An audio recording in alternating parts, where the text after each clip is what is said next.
Hello दोस्तों, हम में से कई सारे स्टूडेंट्स फ्यूचर में इंडियन आर्मी ऑफिसर बनना चाहते हैं, लेकिन बहुत सारे स्टूडेंट्स को इसके बारे में सही जानकारी नहीं है कि इंडियन आर्मी ऑफिसर कैसे बने। तो दोस्तों, इसकी वजह से कई सारे स्टूडेंट चाहकर भी उनके गोल तक नहीं पहुंच पाते। तो दोस्तों, आज के स्पेशल वीडियो में मैं आप सभी को फुल डिटेल में बताऊंगा कि इंडियन आर्मी ऑफिसर का काम क्या होता है, इंडियन आर्मी में पोस्ट कौन कौन से होते हैं, इंडियन आर्मी में पोस्ट अप्लाई करने के लिए क्या एलिजिबिलिटी क्राइटेरिया है, इंडियन आर्मी में पोस्ट अप्लाई कैसे करें, क्या स्टेप्स है। और दोस्तों, एंड में मैं आपको ये भी बताऊंगा कि इंडियन आर्मी में सिलेक्शन होने के बाद आपको पर मंथ कितने रुपीस की सैलरी दी जाएगी। तो चलो दोस्तों, इसके बारे में फुल डिटेल में जान लेते हैं कि इंडियन आर्मी ऑफिसर कैसे बने।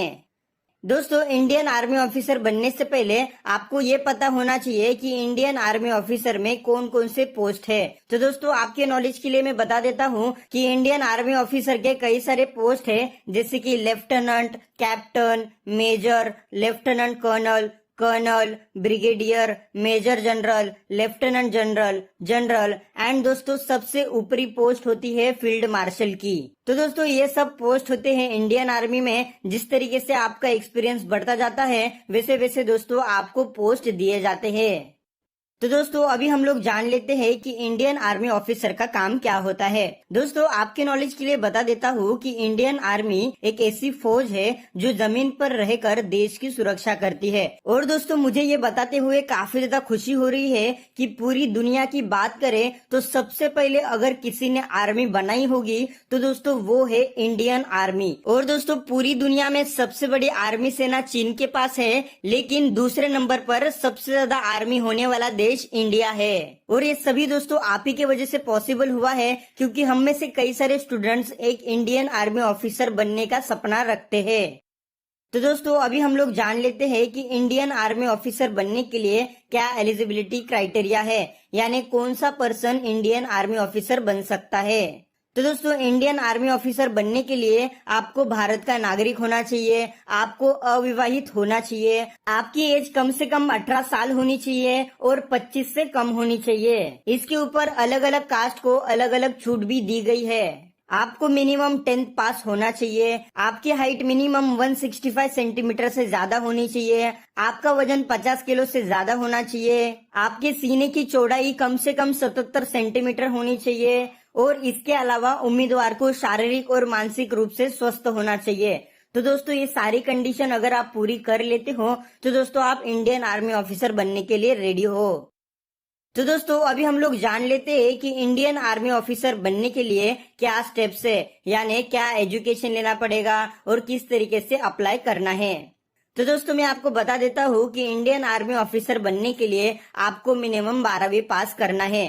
10th पास होने के बाद भी दोस्तों आप इंडियन आर्मी में भर्ती हो सकते हो, लेकिन अगर आप 10वीं ही पास हो तो दोस्तों आपको बहुत ही छोटे मोटे वर्क दिए जाएंगे, जैसे कि कैंटीन में काम करना, बर्तन बिर्तन धोना, या फिर दोस्तों आपको कैंटीन का साफ सफाई करने का काम भी दे देंगे। तो इसकी वजह से दोस्तों मैं आपको रिक्वेस्ट करूंगा कि आप एटलीस्ट 12वीं पास हो जाओ और दोस्तों 12वीं में आप मिनिमम 50% के ऊपर के मार्क्स लाने की कोशिश करो, तभी दोस्तों आगे फ्यूचर में आपको एक अच्छा पोस्ट मिल जाएगा। खैर दोस्तों, मैं आपको स्टेप्स बता देता हूँ कि 12वीं पास कर लेने के बाद जैसे ही दोस्तों आपके पास 12वीं का रिजल्ट आ जाएगा तो तुरंत दोस्तों आप आर्मी ऑफिसर एग्जाम का फॉर्म भरो। और दोस्तों, ये फॉर्म भरने का मौका आपको 2 बार मिलता है, साल में 2 टाइम आप ये फॉर्म भर सकते हो। अगर दोस्तों आपने फर्स्ट फॉर्म मिस कर दिया तो दोस्तों आपको यूपीएससी के जरिए सेकेंड फॉर्म भी दिया जाएगा।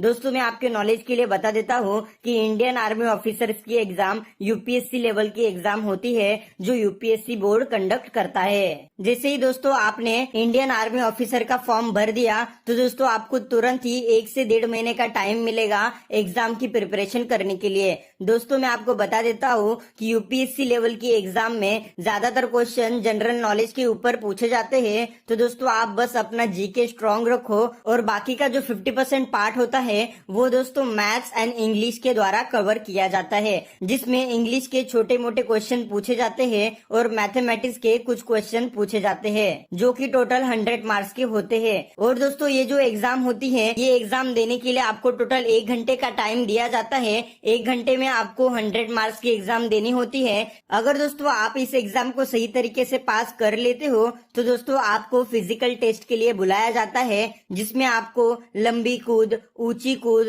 एंड एटसेट्रा जैसे टेस्ट देने पड़ते हैं। और दोस्तों आपको यहाँ पर अलग अलग टेस्ट के अलग अलग नंबर दिए जाते हैं। और दोस्तों इस टेस्ट में आपको 1600 मीटर की दौड़ 5 मिनट 40 सेकेंड के अंदर पूरी करनी होती है। तो दोस्तों इसके लिए आप ध्यान रखो कि आपकी रनिंग की स्पीड अच्छी होनी चाहिए। आप आपकी रनिंग की स्पीड काउंट करते रहो, ताकि फ्यूचर में जब भी ये टेस्ट होगा तो उस समय दोस्तों आप अच्छा परफॉर्म कर पाओ। तो दोस्तों इस टेस्ट के अंदर आपका जैसा भी परफॉर्मेंस होगा, उस परफॉर्मेंस को देखते हुए आपको आगे मेडिकल टेस्ट के लिए बुलाया जाता है। इस मेडिकल टेस्ट में आपके ब्लड ग्रुप से लेके कान, आँख, आवाज इत्यादि चीजों की टेस्टिंग की जाती है। अगर आपका कोई भी अंग फ्रैक्चर पाया जाता है तो भी दोस्तों आप सेना में भर्ती नहीं हो सकते। अगर आप पूर्ण रूप से मेडिकल टेस्ट में पास हो जाते हो तभी दोस्तों आपको आगे के राउंड के लिए बुलाया जाता है, जो राउंड होता है डॉक्यूमेंट वेरिफिकेशन का। इस राउंड में आपको आपके सारे प्रमाण पत्र दिखाने होते हैं, जैसे कि आपके 10वीं एंड 12वीं की मार्कशीट, आप जिस घर में रह रहे हो उसका address proof, date of birth certificate, और दोस्तों इसके अलावा आपका कास्ट सर्टिफिकेट। और दोस्तों इसके अलावा कई सारे डॉक्यूमेंट्स आपको वेरिफिकेशन के लिए देने होंगे। तो दोस्तों जैसे ही आपका डॉक्यूमेंट वेरिफिकेशन सही प्रकार से हो जाता है, कोई भी मिस्टेक पाई नहीं जाती है, तो दोस्तों आपको आर्मी ज्वाइन करने के लिए बुलाया जाता है। और दोस्तों आपको स्टार्टिंग में लेफ्टिनेंट का पद दिया जाता है। और दोस्तों बधाई हो, ये सभी स्टेप्स अगर आप सक्सेसफुली पास कर लेते हो तो दोस्तों आप इंडियन आर्मी ऑफिसर बन जाओगे। अभी दोस्तों हम लोग जान लेते हैं कि इंडियन आर्मी ऑफिसर बनने के बाद आपको पर मंथ कितने रुपीस की सैलरी दी जाएगी। तो दोस्तों जैसे आप इंडियन आर्मी ज्वाइन कर लेते हो और दोस्तों आपको लेफ्टिनेंट का पद दिया जाता है, तो दोस्तों लेफ्टिनेंट के पद पर आपको स्टार्टिंग सैलरी 20,000 रुपए की दी जाती है, जो मैक्सिमम 56,000 रुपीज तक जाती है। दोस्तों जैसे कि मैंने आपको पहले ही बताया था कि ये जो अलग अलग पोस्ट है, इन पोस्ट पर अलग अलग सैलरीज होती है। तो दोस्तों अगर आपको इनके बारे में जानना है तो दोस्तों इन पूरे पोस्ट पर मैंने एक सेपरेट वीडियो बनाया है, जिसकी लिंक आपको इस वीडियो के डिस्क्रिप्शन में मिल जाएगी। जिस वीडियो में मैंने हर एक पोस्ट एक्सप्लेन किया है, हर एक पोस्ट में क्या काम करना होता है वो भी एक्सप्लेन किया है, और इसके साथ साथ दोस्तों मैंने हर एक पोस्ट की सैलरी भी आपको डिटेल में बताई है। तो दोस्तों इस वीडियो की लिंक आपको इस वीडियो के डिस्क्रिप्शन में मिल जाएगी। तो दोस्तों आपको आज पता चल गया होगा कि इंडियन आर्मी ऑफिसर कैसे बने। तो दोस्तों इस वीडियो को शेयर करके लोगों की मदद करो, आपका प्यार देने के लिए, और ऐसे वीडियोस हर रोज देखने के लिए सब्सक्राइब करें हमारे चैनल को। धन्यवाद। हेलो दोस्तों, हम में ऐसे वीडियोस हर रोज देखने के लिए सब्सक्राइब करें हमारे चैनल को। धन्यवाद।